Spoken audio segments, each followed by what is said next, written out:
Okay, so what we have here this is a trellised row of dwarf McCowan on G11 rootstock.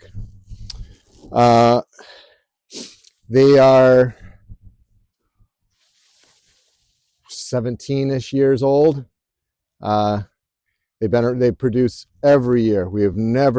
They just always produce too many. What we call this system is vertical axis. So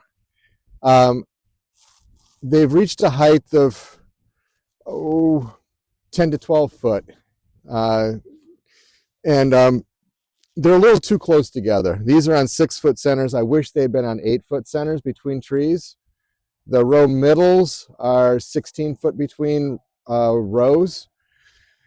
So we have to be able to get our tractor through. And the nice thing about a vertical axis system is that they look like a tree. They have branches. So if you've seen the video on pruning the standard trees, you'll see that we've developed long scaffolds that are permanent. In vertical axis, we also have permanent branches. These are what we call a scaffold, and they're permanent. They're just smaller because it's a dwarf tree. And what we've done here is we have what's called a single wire trellis, and they're kind of ingrown now. We have a single wire up here at 7.5 feet, and we had a bamboo pole here that you can see the remnants of, that we trained these when they were first planted in the first few years. We trained to the bamboo and then to the wire. These trees are, if we took the trellis out, they would be pretty much a freestanding tree now. But we would have lost the production in the first 5 or 6 years that we could have had. I digress, but I wanted to demonstrate what it looks like to have a vertical axis tree on a trellis. It's a lovely tree. Now, for pruning, it's the same as it was for the standard tree video, if you've seen that. So I'm going to come in here. I want to be able to get in the winter. I want to be able to get all the way in here to pick. We're going to remove anything that is old, so that we keep young growth coming on. Now this tree is loaded with fruit buds. They're everywhere. And we're thinning the crop for next year. Even though it's winter, we're going to start thinning now. We're also going to be, when you prune in the winter, in the dormant season, you are stimulating new growth. So I'm going to work my way up this scaffold. Now, I have to get a tractor through here. I'm going to come in. The first cuts I make are some of these larger cuts, just simply to stimulate new growth. And also, I was not able to get in here to pick these nice little apples down in here. So we make a couple of big cuts.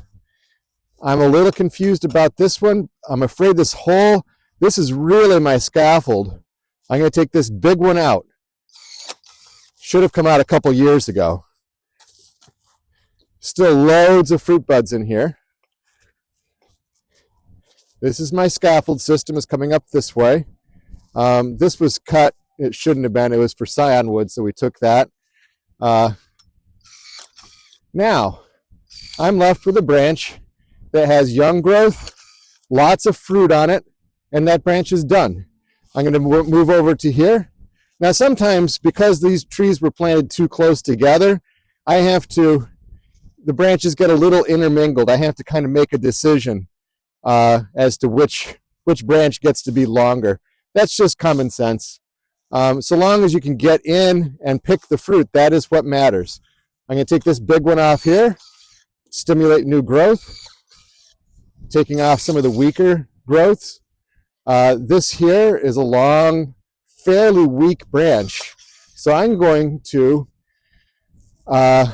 since I can't actually get in easily to this tree, I'm going to go ahead and shorten this so that I can get in.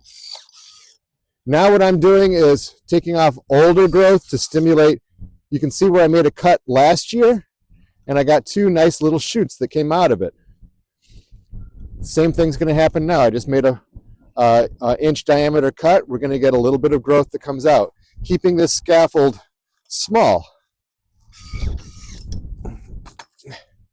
I'm going to work my way in. This is all nice. These trees they're very well balanced. They're very fruitful. I'm mostly just trying to keep young growth happening. So as I go up to the top here, you can see where I made a cut. Here, I got some weak growth that came out. You're trying to keep the top from shading out this precious bottom. At this moment, I can pick, with no ladder at all, I can pick about 80% of the fruit from this tree. I want to keep it that way. You keep it that way by keeping the top small and young. So I'm going to take that one out. I'm going to get a little bit of growth next year. I'm going to move on up. This is beautiful. This is getting too big. We're going to take it out. Once again, we're just trying to keep that top young. And we want to keep it from shading out everything that's down low. On this one here, this is at the 6 foot mark. We have 2 branches. Even though this is loaded with fruit, we're going to get a lot of good stuff. We have this younger one above it.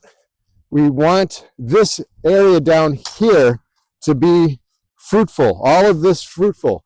To keep that, we have to keep the sun getting in there. So we took that one off. We now have this nice young one above it.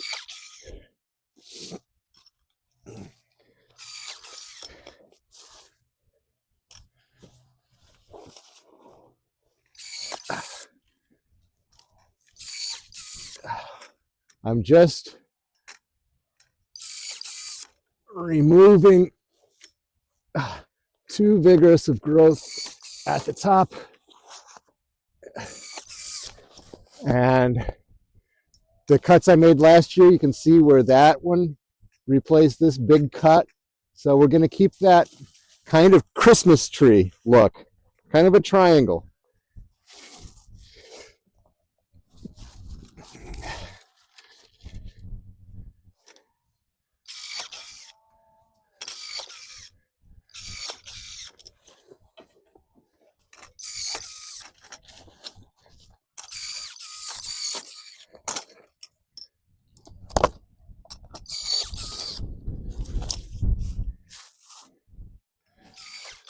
You can see where this scaffold is quite long.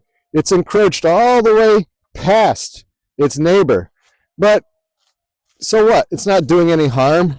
The neighbor doesn't have anything big coming out this way, so let's let it keep growing. We can always take it off someday. Remember, you could always cut a branch. Something's going to grow back. So we're going to bring this on out, treating it just like a big tree scaffold. We're taking off the larger growth, taking off the growth that's weak and underneath. It's got just a lot of fruit on it. So growing back into the tree.